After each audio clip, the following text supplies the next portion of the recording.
Never been.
Good evening, everybody. This is the City of Joliet pre-council meeting held here in council chambers at 5:30 on June 3rd, 2024, with Mayor Terry Darcy presiding.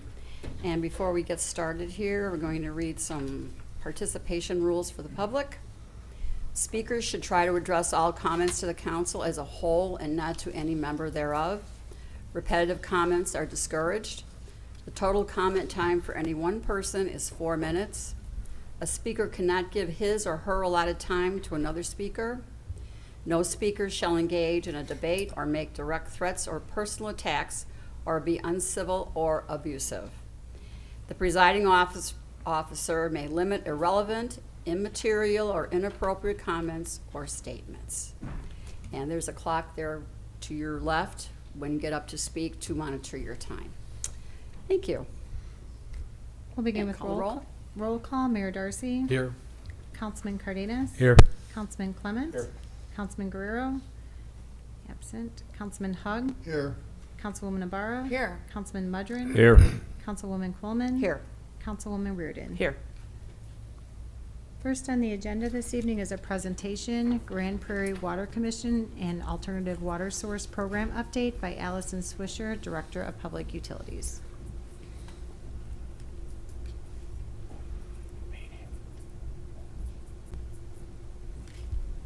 Hey, good evening, Mayor and Council.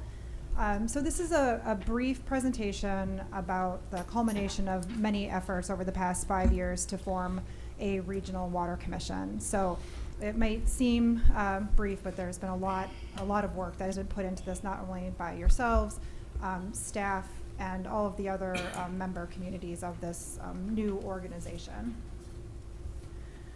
So we've spent many years talking about our search for a new water source, and from the very beginning it was very clear that this was not just a Joliet issue but a regional issue, and one that the City Council always wanted to be a regional solution. As we all know, our deep sandstone aquifer in this area is being depleted to the point that it will no longer be able to meet maximum day demands by 2030. And also the shallow aquifer system in our area has been now tested in some cases for the presence of PFAS. So again, with this regional problem, there was definitely a possibility of having a regional solution. And so from the very beginning, we always faced this issue as a potential for a regional project, and we were directed by the City Council to reach out to all of our neighboring communities in the southwest suburbs to see if they wanted to participate in that solution. As there's many benefits to a water commission, which we've talked about before, we can share the cost of this program and lower the rates then for all of our residents and distribute the risk, as well as getting support. There's a lot of support from state and local officials for doing something such as a regional project. So the first step was in 2021, we went down to Springfield and asked for a new Regional Water Commissions Act.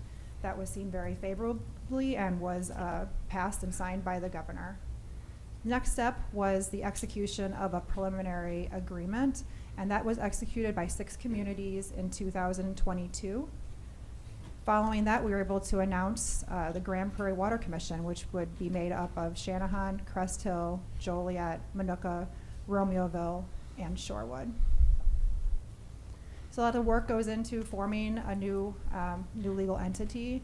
And so after we did the legislation, preliminary agreement was signed, then the 4 communities that did not have a Lake Michigan allocation needed to obtain those. They have since done that at the very end of 2023. And so now we're in the position to formally form the commission, which is done by the approval of 4 documents. Those 4 documents are an intergovernmental agreement to establish the Grand Prairie Water Commission, a water supply agreement with the Grand Prairie Water Commission, bylaws for the Grand Prairie Water Commission, and then an intergovernmental agreement for program management, which would be between the Water Commission and Joliet. So again, we, back in 2022, executed a preliminary agreement which identified all of the key principles for the formation of the commission. And we have done just that in preparing these 4 documents. We've followed all of those key principles and added all of the other information necessary to implement those key principles. So just a quick overview of the 4 documents. The intergovernmental agreement overview. This is what officially establishes the commission. As soon as that's executed by the 6 communities, the commission will be a legal entity. It establishes that there are 6 charter members, and those are the 6 communities I mentioned previously.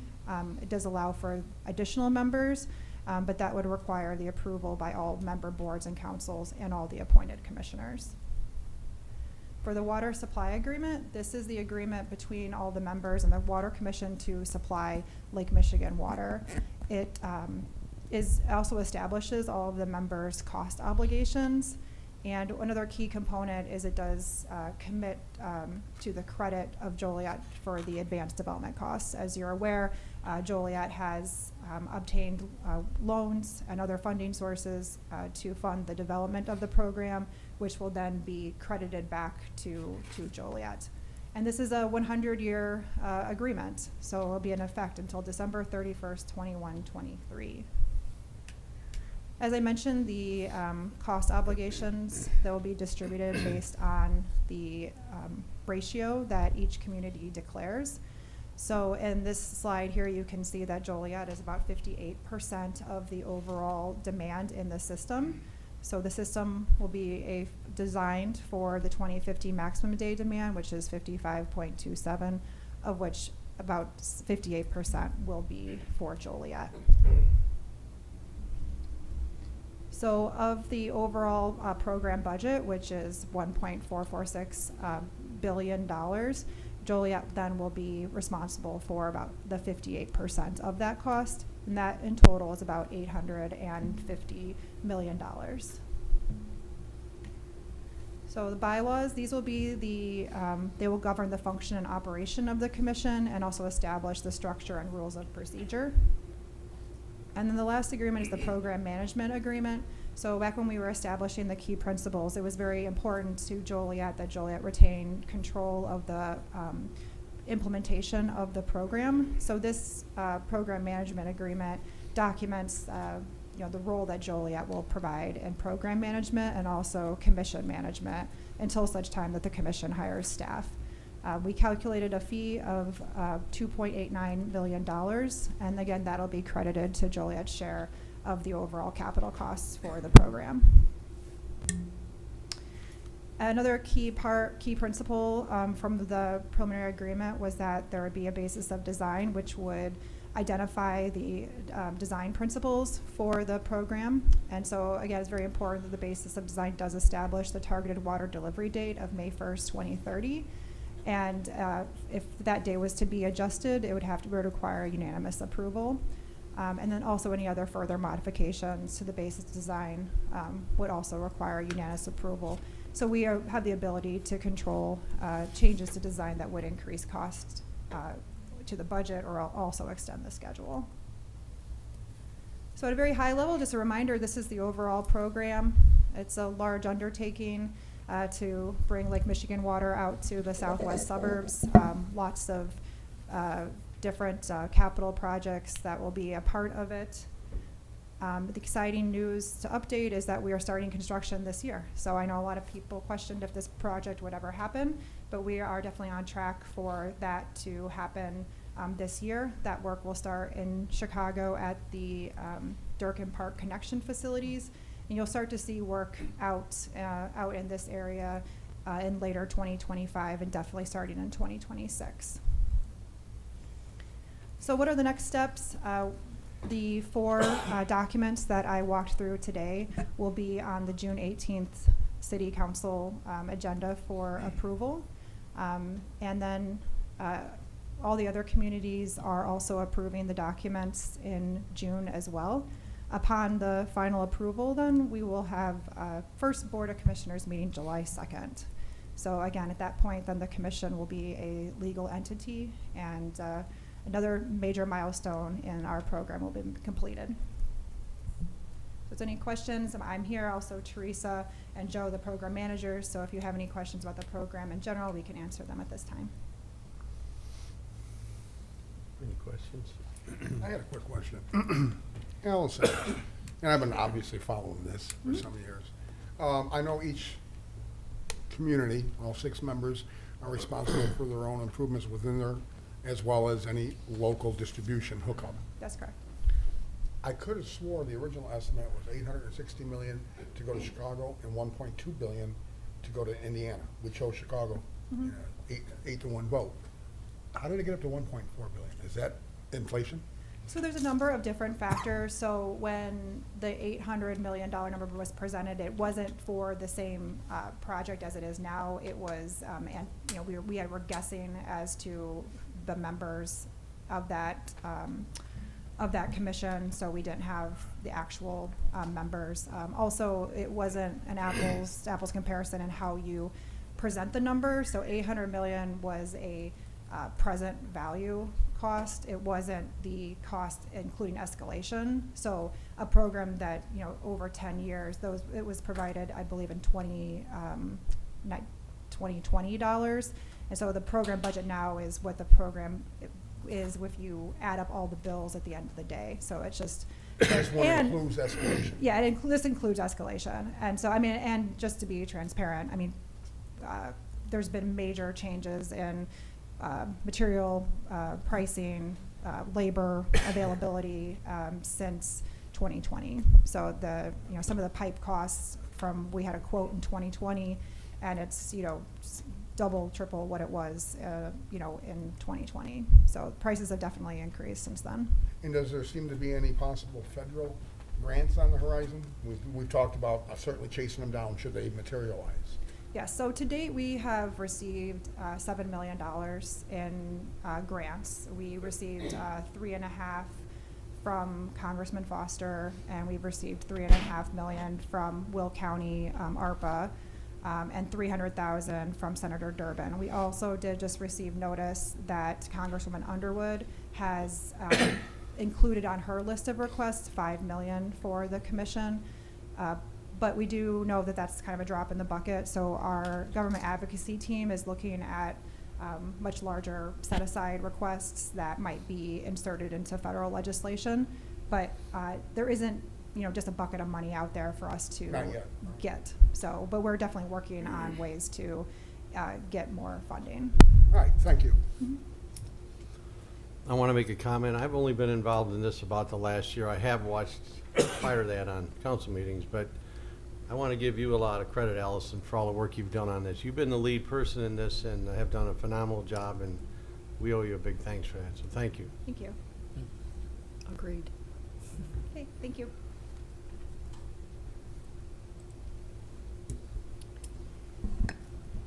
Next is citizens to be heard on agenda items. First, Ron Romero regarding Council Memo 282-24. Good evening. I'm Mayor and Council here to talk about the name change petition that we put in for Ottawa Street near Joliet Area Historical Museum and some of the other buildings, just a short block. The significance of that is it's 214 Ottawa Street that we're looking at, now known as the Renaissance Center. Prior to that, it was also known as 214, D'Amico's 214. And our view on that is the history of music that came here, being involved with the museum.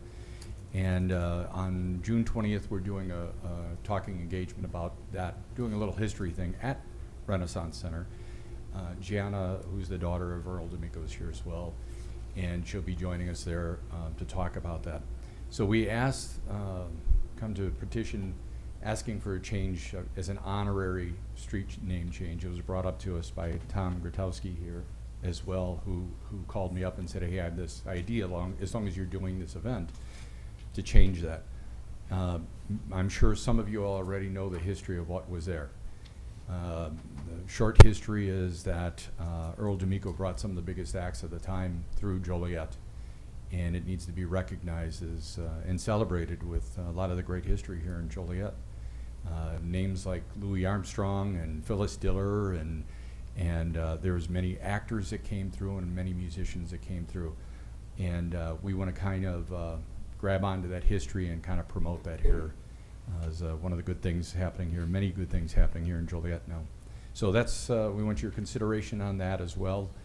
If you have any questions, you can always get a hold of us at the museum as well, and we'd be happy to. And we invite you all to come join us on June 20th at Renaissance Center. Thank you. Is there anyone else that would like to speak on an agenda item? Seeing none, next the city manager will review tomorrow's actionable items. Did you want to say something? Did you want to say something? Did you? She can't say. If you want to. Yeah. I was planning on coming up here, and I'm losing my voice, but I just want to thank you for considering this.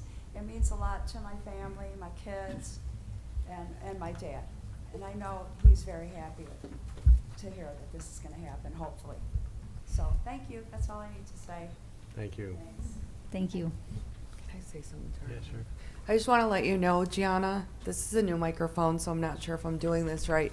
My dad actually worked as a very young person for your dad, and he told me how good your dad was to all the staff. They were never treated any different than the stars, which I find amazing. But they would eat all the same foods as Phyllis Diller, and he just treated the staff so well. So I just wanted to be sure to say that. Mm. Thank you. It's nice. Okay, starting with the consent agenda, Council Memo 26524, award of contract for the 2024 Native Landscaping Maintenance and Restoration Program to Tallgrass Restoration LLC in the amount of $30,130. Council Memo 266-24, award of a contract for Bluff Street Interceptor Rehabilitation Project to Instaform Technologies USA LLC in the amount of $1.2 million, and amendment number 1 for the Bluff Street Interceptor Design Professional Services Agreement to RJN Group in the amount of $104,620. Council Memo 26724, award of professional services agreement for professional engineering support services to Baxter Woodman, Inc. in the amount of $150,000. This item was tabled at the Public Service Committee and will come off the agenda for tomorrow. Council Memo 26824, award of professional services agreement for the Lois Place Lift Station Rehabilitation to Trotter and Associates, Inc. in the amount of $96,600. Council Memo 26924, award of professional services agreement for engineering design services for the Des Plaines River Tunnel Crossing Rehabilitation Project for the water main replacement program to Jacob Associates, DBA Delve Underground, in the amount of $142,356. Council Memo 27024, purchase and installation of cabinets for Fire Station 9 from TriStar in the amount of $23,616. Council Memo 27124, purchase of one Ford Transit and one Ford F550 KUV for public utilities. Council Memo 27224, purchase of a replacement engine for the roadways division from Rush Truck Centers in the amount of $27,680.58. Council Memo 27324, authorization to utilize electronic lockbox services. Council Memo 27424, change order number 4 in the amount of $112,184.07. And change order number 5 in the amount of $143,268.90 for the Caton Farm Road Water Main Improvement Project on behalf of PT Farrow Construction, reducing the contract amount by $31,084.83. Council Memo 27524, payment of the 2024 membership dues for the Lower Des Plaines Watershed Group in the amount of $99,128.35. That concludes the consent agenda. Are there any questions? Seeing none, moving on to ordinances and resolutions. Council Memo 27724, ordinance of the City of Joliet, Illinois, providing for the redemption of a portion of the city's general obligation bond series 2020B and the abatement of a portion of the taxes levied for the payment thereof. So this is the final payment from the library to us. Council Memo 27824, ordinance adopting public works standards for construction. Council Memo 27924, ordinance adopting abandoned and retired utilities policy.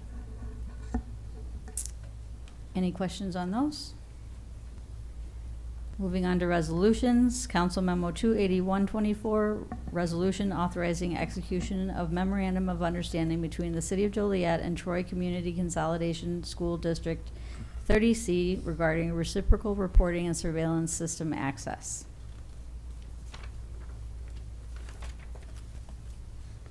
Council Memo 28224, resolution approving an honorary street name, Earl D'Amico Way, for North Ottawa Street between Webster Street and Cass Street.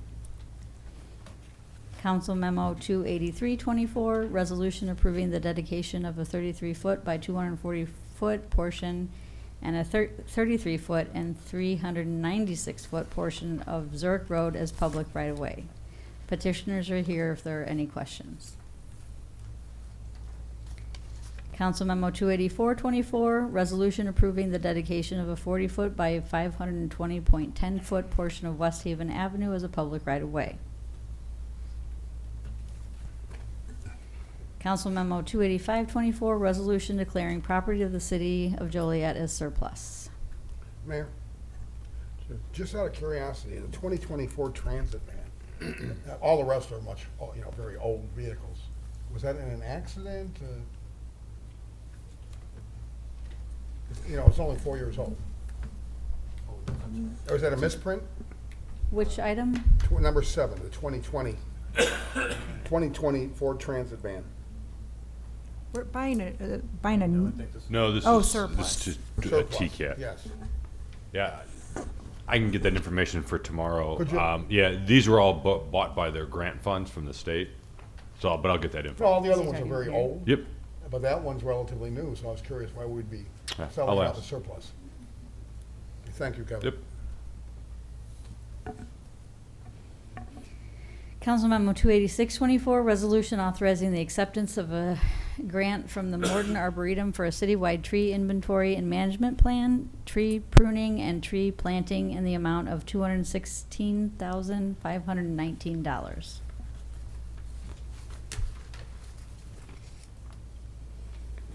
Council Memo 28724, resolution approving an intergovernmental agreement with the Illinois Department of Transportation for the U.S. Route 6 Mayor Art Schultz Drive to U.S. Route 30 East Cass Street roadway improvements. Council Memo 28824, resolution appropriating motor fuel tax funding for the U.S. Route 6. Same thing, roadway improvements. Council Memo 28924, resolution approving an additional license agreement with the Forest Preserve District of Will County for the Alternative Water Source Program. That concludes the report. Yeah. Can you look into, I thought, didn't we just do a citywide inventory? Maybe like 2-3 years ago? A citywide inventory of Of our. the trees. Like, is that Yeah, what I think this is I thought a, we just- this is a something, I don't know how often it happens, but we were able to secure this 200 and something thousand from Morton Arboretum to count them again, do pruning. I can answer that. I can answer that Okay, question. sorry, go Yeah, ahead. so we did a partial inventory several years ago. We received a grant, and that was focused more on the Kappa area. It was a small segment. This is a citywide one, so it will encompass all the city. Thank you. Yeah. Next is public comments. Is there anyone that would like to speak under public comments this evening? Seeing none, there is a request for closed session. Is there a motion to go into closed session to discuss personnel, collective bargaining, land acquisition or conveyance pending or threatened litigation, after which the meeting will be adjourned? So moved. Second. It's been motioned and seconded to approve. Councilman Cardenas? Aye. Councilman Clement? Aye. Councilman Guerrero? Aye. Councilman Hug? Aye. Councilwoman Ibarra? Aye. Councilman Mudrin? Aye. Councilwoman Coleman? Aye. Councilwoman Reardon? Aye. Mayor Darcy? Aye. Motion carries. Are we staying here? No, we're gonna.